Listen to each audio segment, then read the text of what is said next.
Devotion. He's on your right. So we've got mid-range Esper, which leads me to believe maybe Esper humans here.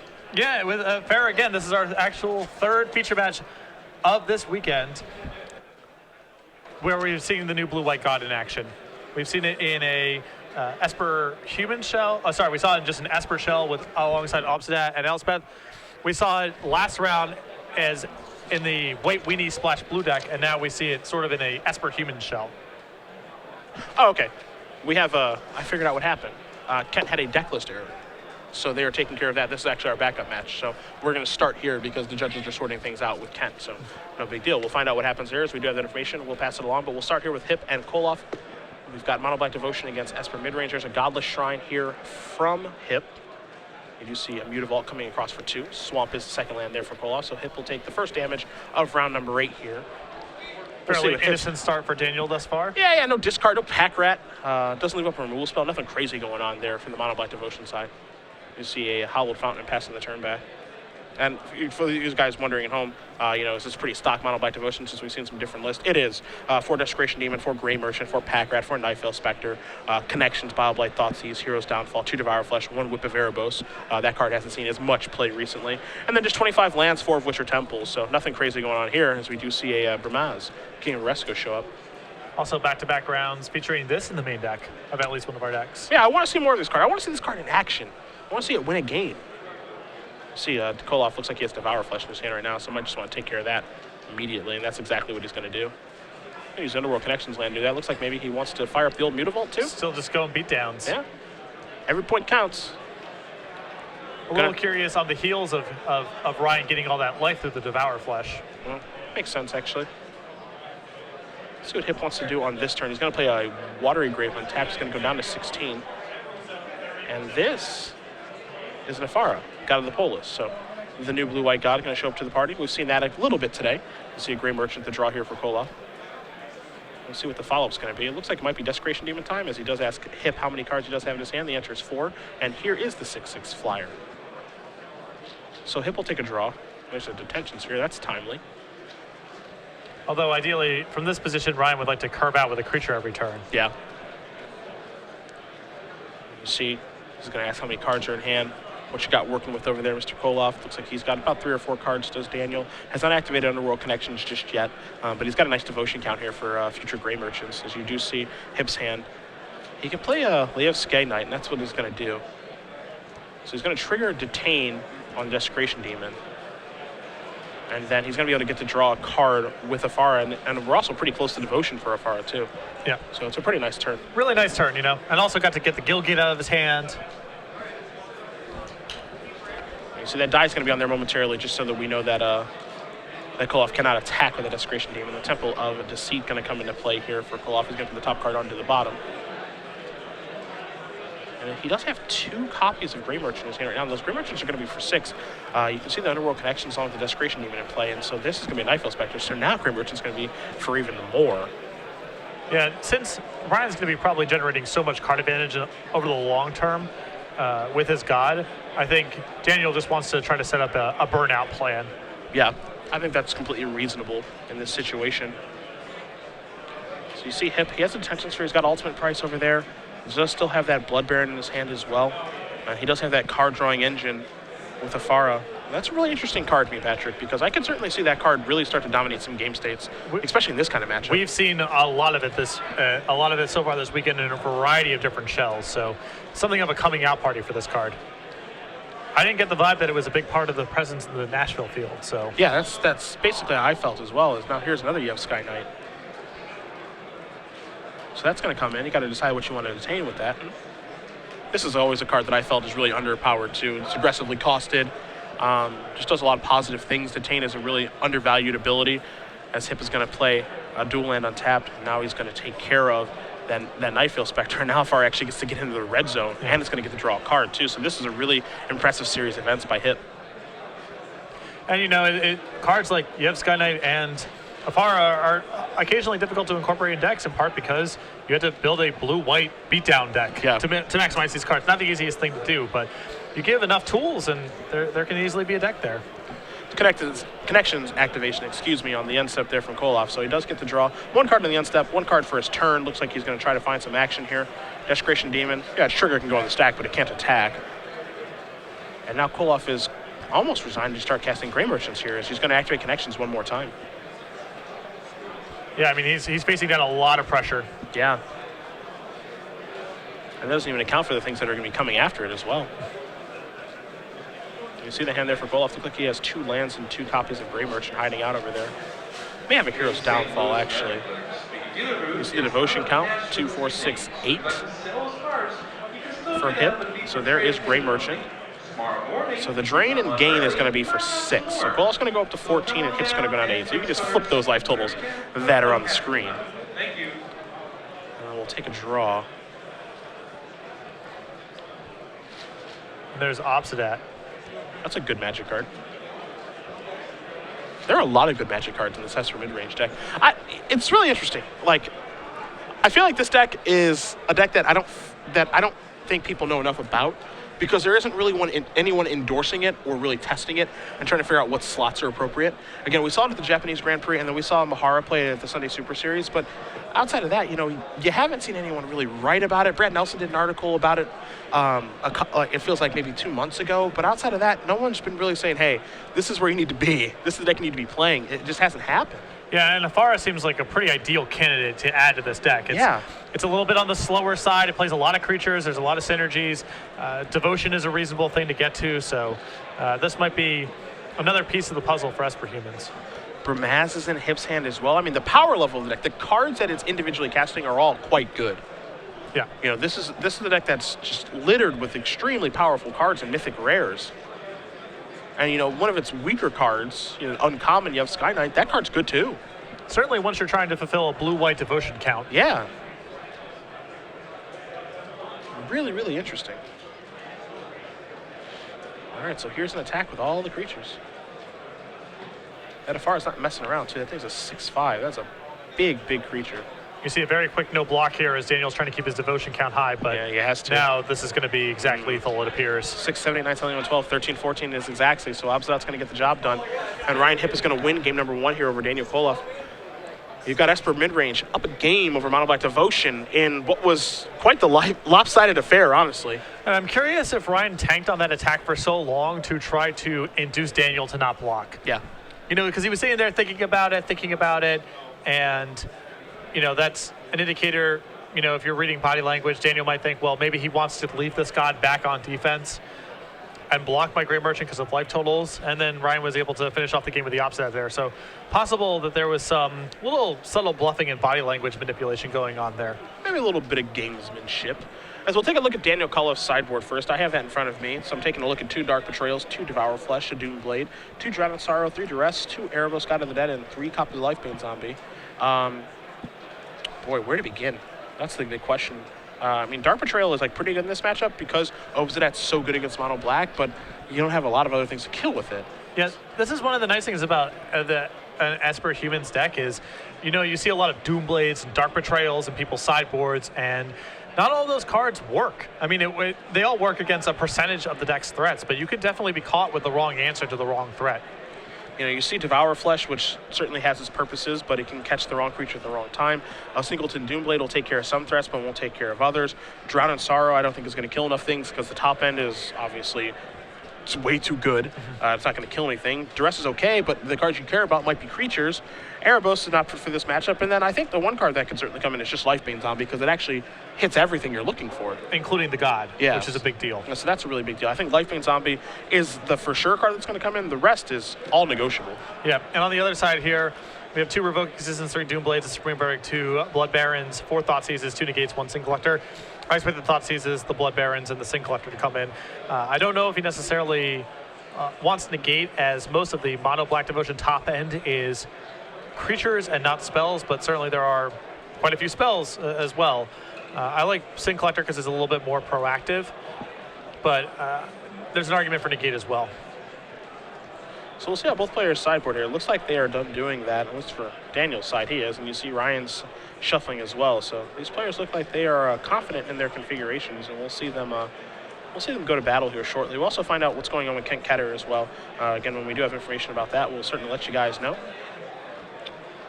But it's fun. I think Esper Midrange is this deck that I think if someone actually kind of takes the time and really works on it, we could see another deck in this format. Yeah, it's nice because a lot of attacking strategies, if they're really, really fast, you can try to overpower them or use sweepers. If they're really, really slow, you can try to go underneath them and be too fast. And the Esper deck occupies a nice middle ground, where if you're trying to outspeed them, they have removal cells and Precinct Captain. Brumaz, they can sideboard into additional copies of Supreme Verdict. And if you're trying to be too slow, then you can, use your Precinct Captains and Sky Knights to try to curve out on people. So very flexible, versatile deck, and it's not like they're making a lot of concessions in raw power to try to have this game plan. Every card in this deck is good. They're not playing any garbage to tie this all together. Do have some tweets here as far as our arcade conversation is concerned. People saying that, obviously there's Evo. You can check out the footage for that on Twitch. The fighting game community is still strong, and I'm not surprised by that, obviously. When I'm not working, assuming that a weekend lines up appropriately, I have watched Evo coverage of Street Fighter 4 and archives on YouTube and stuff like that. But do people actually still just go to arcades, bring coins, or, at GameWorks, they have like a card that you put credit on, you swipe instead. Are people still doing that? Are there still lines at arcades? That's what I want to know.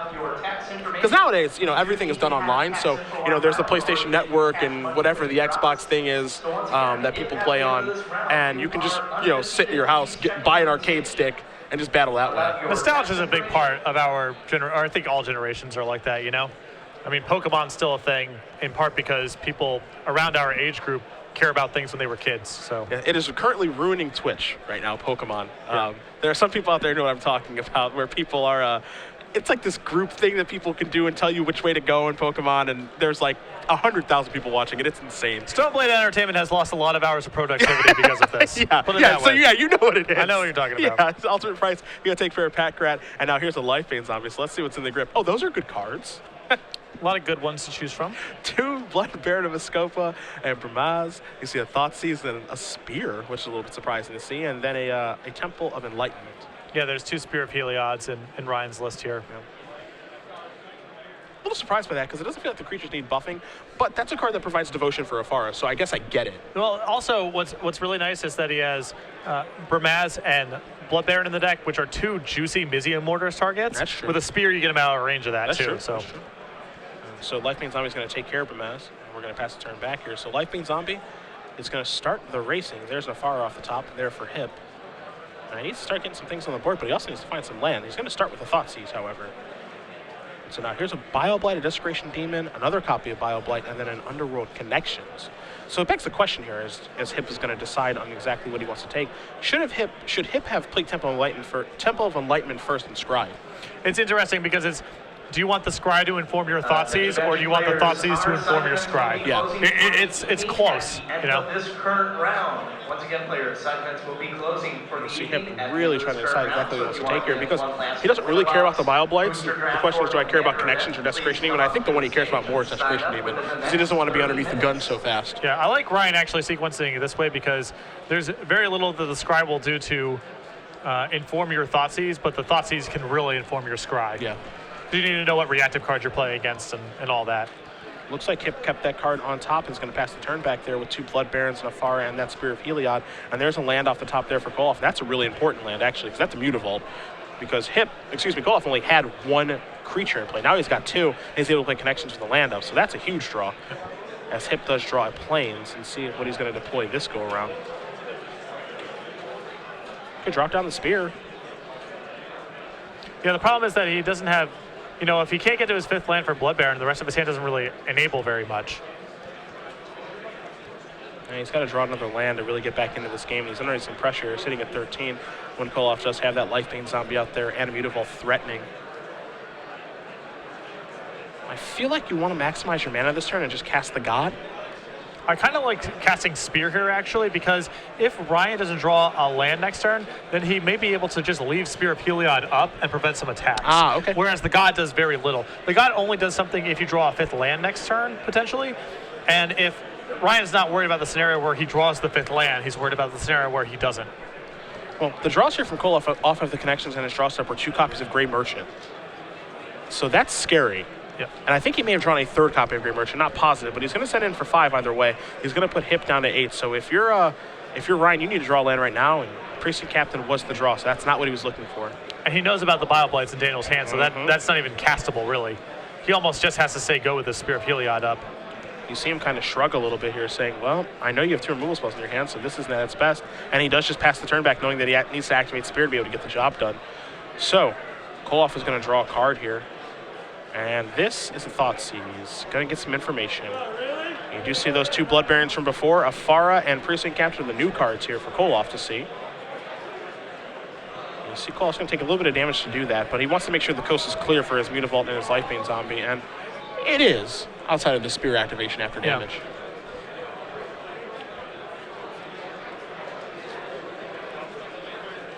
And we do just find out now that Keter is on to game 3 right now, so looks like he may have gotten a game loss for game 1 for a deck list error, and just moving forward as he does win game number 2. So if we're able to cut over to there, we will. So now we do see an activation of Mutavault. And now going to fire in, going to put Hipp down to 3, passing pretty confidently. Yeah. As Spear's ability that is not used very often. It's going to take care of that Lifebane Zombie. You see a Thoughtseize that can't really be cast right now. The only reason I can see Hipp casting Thoughtseize right now is he wants to get information for the next game. Because I don't think there's a way he can win this one, given that we know the context of each player's hand, and we know there's a Gray Merchant over there. So you just fire off a Thoughtseize, maybe get some info, and he's just going to pass the turn back. So Koloff's going to draw a card. There's a Swamp, and there's a Gray Merchant of Asphodel, and that is going to do it. So Daniel Koloff is going to tie this one up. Mono Black Devotion steals game number 2, and we'll be going to a 3rd one here between Hipp and Koloff momentarily. Yeah, Ryan, you know, that's the downside of playing a deck like Esper midrange, is you get a lot of disconnected pieces. You know, creatures that weren't particularly synergistic with one another, rotting with a couple expensive spells in his hand. So when the deck draws very well, can curve out very smoothly. There's a lot of powerful synergies that can manifest, but that game kind of fumbled around and did very little. Yeah. The mono black deck is definitely a lot leaner, that's for sure. Yeah, everything's castable, everything just kind of works. And, you know, also with Hipp's deck, he's playing so many Ravnica dual lands that he's taking a lot of incidental damage, which makes those Gray Merchants much better. Yeah. You know, it's more likely that you're going to get burnt out because of how much extra damage you're taking from your lands. Yeah, Ryan was in a commanding position game 1 and nearly lost just to Gray Merchants. Yes. You know, yeah. And that game certainly took a lot of damage as well. So you see Hipp kind of going back to the drawing board here. Koloff looks like he's happy with his configuration. For Hipp, it's certainly important that he's going to be on the play against the old Mono Black Devotion deck, because he can kind of try to mimic what he did game number 1, which is just really just push him over with all these powerful cards. Yeah, I think it's important for him to get off onto a good start and then eventually have Blood Baron to seal the game. I think is the best formula here. Yeah. But if he doesn't actually pressure, it's easy to say, you know, Ryan's got some powerful threats in his deck and he can kind of play a longer game. If he gives Daniel the opportunity to get his card advantages online, I think Ryan's in quite a bit of trouble. Yeah, no, I agree. Yeah. I agree 100%. I think that both games that we just saw here, one from Hipp and the one from Daniel, each obviously winning each of those games, I think it's exactly how they want the games to go in this matchup. And Hipp's deck operated beautifully game number 1. Hipp, stumbled in game number 2, but I mean, Mono Black Devotion is a deck that's going to take advantage of you stumbling. That's part of the reason the deck is so good. You know, it gives you extra time to activate Underworld Connections, more cards that deck finds, more likely it's going to be able to find Pack Rat or the things that it's looking for to be able to kill you, and its cards are all so powerful that you can't afford to fumble around against them. So we're going to see what happens in game 3 here. Again, it's a big deal that Hipp is on the play because, you know, there are a lot of cards in this deck that are better on the play, Precinct Captain, for example, but I think Afara is a card that is so much better on the play than on the draw. Yeah, of course. The Mono Black deck's not really going to put you under the gun, barring Pack Rat that early. So if you're able to get on a turn 4 Afara, you know, the Mono Black deck's not very likely to punish you tempo-wise that turn, and then you have a lot of flexibility for the way that you can play the game. Because Afara is basically taking a turn off for an effect that's going to come down the road. Now, of course, the effect is powerful, as we saw in game number 1, but by tapping out to cast Afara on turn 4, you're basically taking a turn off. Yeah. And, you know, Detention Sphere is such a great... It's a great card, of course. We see it all over the place. It's in decks with Afara, it's just such a natural synergy, you know? Just the ability to add to your devotion count incidentally like that, it's a big deal. So you see both players going to make sure they have configuration correct. Daniel's going to go back to the drawing board really quick. Said, I thought of something. So let me get that back out there. I think he might have been counting out his deck and it wasn't the right number of cards. Yeah. So he may have, in between games there, while he was messing around with the sideboard, gotten to either 59 or 61 cards or what have you. So just getting this all cleaned up. Always make sure it is 60. Yes. Do not want to get an unnecessary game loss. There's a bad feeling, especially when you're 6-1 in an 11-round tournament. Yeah. Every match is super important right now, that's for sure. I'm interested in this deck on the left. I am. I kind of want to fire up Build Magic online, give it a shot. It just plays too many powerful cards for me for it not to be seeing more play or not having more results. Yeah, I have a really difficult time playing decks where the mana is not ideal, where you lose games to not being able to cast cards. I understand that this is just a random hookup that I have, and it's not actual. Plenty of these decks could be good even if they're a little inconsistent. But I do like watching Esper Humans on camera, or Esper Midrange a lot on camera, in part because the deck does so many different things and has a lot of different angles of attack and a lot of weird small synergies. It's a fun deck to watch, that's for sure. You see, Hipp looks a little agonized right now. Looks like, okay, so he's going to play a Water Grave tap and pass the turn back. This is a Temple of Deceit here from Koloff. He keeps the card on top and quickly passes his turn back. So on Hipp's second turn, let's see what he's going to do. And he drew a Mutavault this turn. Now, you talk about a deck that already has some shaky mana. There's one. Yeah, okay, sure, there is one, that's it. But, you shaky mana, maybe. Can you really afford to play Mutavault? I know it's a great card. Yeah. It's a little bit risky, of course. He's just going to play that and pass the turn back. Opting to play Mutavault instead of maybe a land and to play tapped. There's an Nightveil Spectre. I think the reason for that is we're going to see it via way half of Far and Away, and that's exactly what we do see. Mutavault in play, multiple double white cards in hand, although Hallowed Fountain the draw here, so... Oh, sorry. Temple of Enlightenment, rather. Well, it's time to scry. Hey, you can't cast the Yev Sky Knight this turn, too, so... These dual lands with similar looking arts are killing me here. I don't know who the art person is over at Wizard, but if we could have an art directive of make sure that dual lands of the same color combination, they're going to be appearing in the same standard format, don't have very similar art, it would make my job very easy, or much easier at least. It just sounds like you're old to me. That's all. Oh, it was definitely an issue with the original Ravnica lands and the bounce lands as well. Yeah, a lot of those art pieces are very similar. See the Desecration Demon here from Koloff. Temple of Silence off the top here for Hipp. Does have access to double white mana right now. Does have Yev Sky Knight in his hand. Looks like a couple copies of Bramaz as well. But that's 6/6 on an empty board. It'll change the way you play. This is a way that Mono Black, in my mind, picks up a lot of wins, is just use a removal spell or the opponent stumbles out of the gate and there's an unchecked Desecration Demon and it's just too much damage. Yeah. So, time to scry with Temple of Silence. We'll see what we find. That's going to go right to the bottom. And now there's a Bramaz. So it looks like we are willing to take a hit for 6 here. It's always risky because you think, okay, I can take one hit, and then he starts chaining together Grey Merchants, and all of a sudden you couldn't afford to take any hits. Yeah, Bramaz has some pretty big upside to get on the table here, as if it's left unchecked, then the token generation can keep Desecration Demon in check. Yeah. So let's see what Koloff wants to play this turn, because he's got some removal in his hand right now. He's also got another copy of Desecration Demon as well, so he could drop down another 6/6 flyer, or he could just go fire off removal spells. You see his hand, he's got 2 Devour Flesh, 2 Bile Blights, like he's got the world. Yeah, it's his whole turn to cast one of his removal spells here, and you can tell he's You're in the hall. Please come up to the stage. and far and away the draw for Ryan here, which is an excellent answer to that demon. It's a really good draw. Ethan Dudley, please come up to the This stage. is attack step. How about a Devour Flesh? Do you want to sacrifice your Mutavault? I don't know, do I? The answer looks to be yes. Brandon Lee, please come up to the main stage. Brandon Lee. It's risky. You have to imagine that you might be being trapped here. And he says, all right, activate Mutavault. All right, sacrifice this, get 2 life. All right, so Hipp's going to go up to 16. See another copy of Devour Flesh over there for Koloff, though. It's going to be a Desecration Demon, so now Hipp knows about that, assuming that he did see it. So now, the question is, do you want to cast Far and Away? Far, you can bounce his own guy, but you can't really love that play. Yeah, and the sequence is a little risky from Daniel here, because if Ryan, before combat, just drops a second Mutavault into play, this whole thing gets blown up. Yeah. But that Devour Flesh is going to take care of Bramaz, so it's going to go up to 19. And because his life total is so high again, I think Hipp can just afford to deploy another Bramaz. Yeah. And just move forward like it was just like last turn.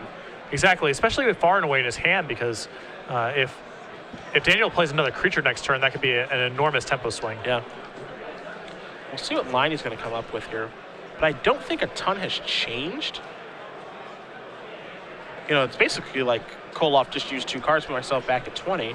And so I can just go with what my game plan was previously.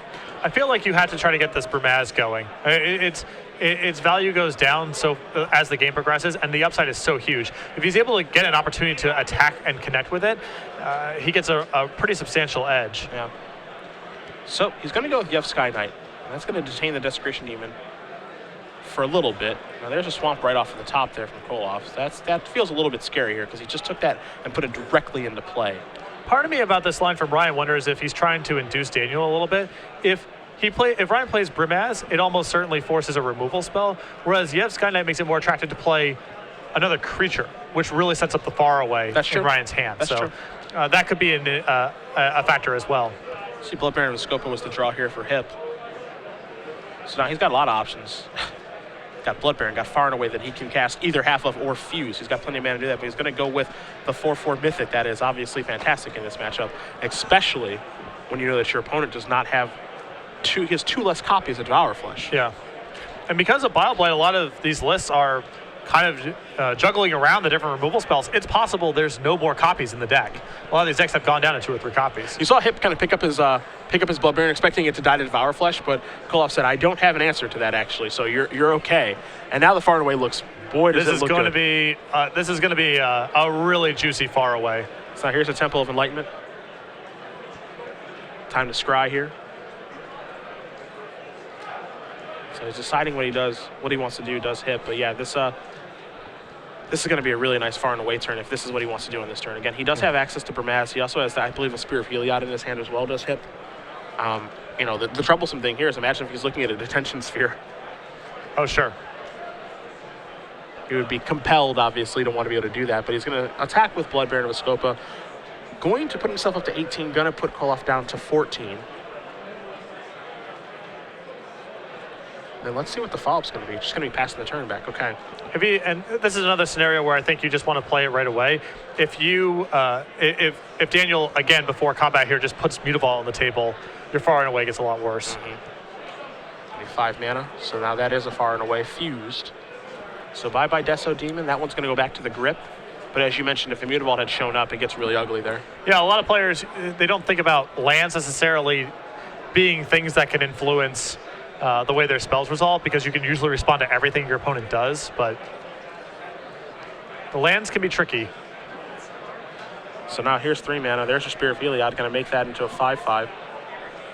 Might change the math as far as damage is concerned now, how much life that he does gain.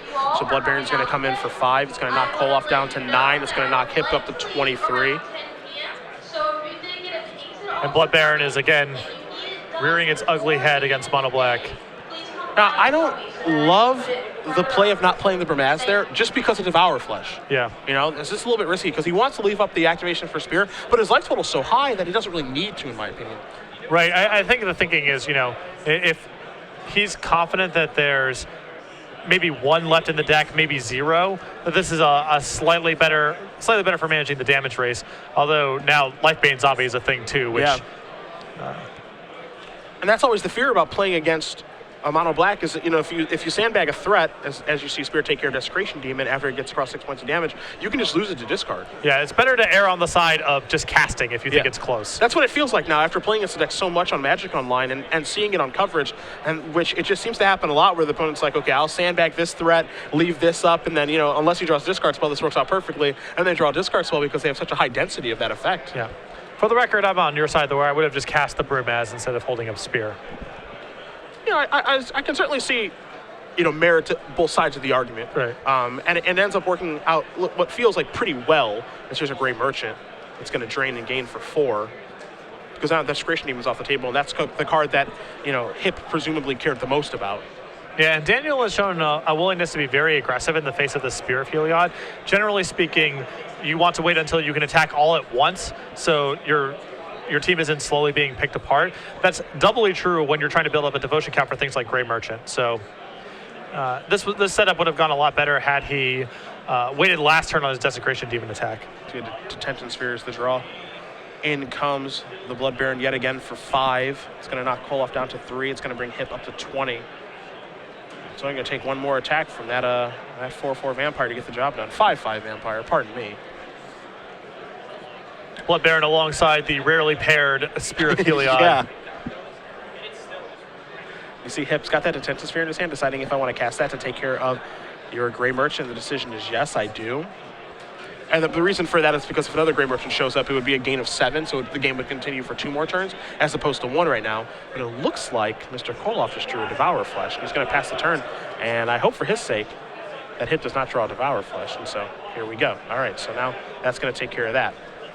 And based on the other cards in Daniel's hand, it looked like had he cast that Bramaz a couple of turns ago, it would have been in the clear. Yeah. And now Hipp has 2 lands in his hand, so he's going to play Gullish Shrine and pass. And now Koloff is looking to turn this one around really fast. But, you know, I don't want to say we were mocking the Spear, but we were kind of questioning why the Spear is in the deck. It sure looks good now. Oh, I like the Spear. I think that Daniel could have probably done a different job of trying to pace his attacks differently as you see Obsidian show up in such a way where he would have had a more commanding board in a position like this where he can start attacking. Yeah.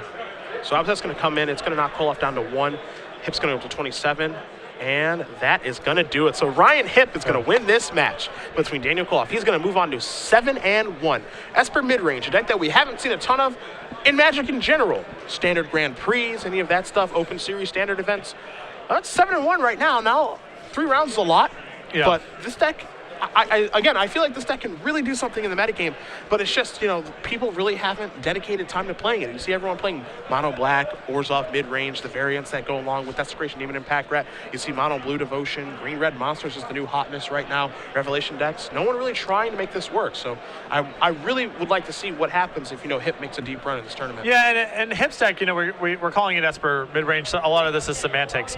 It's very similar to the Esper Humans list. He has Precinct Captain and Opposing Sovereign.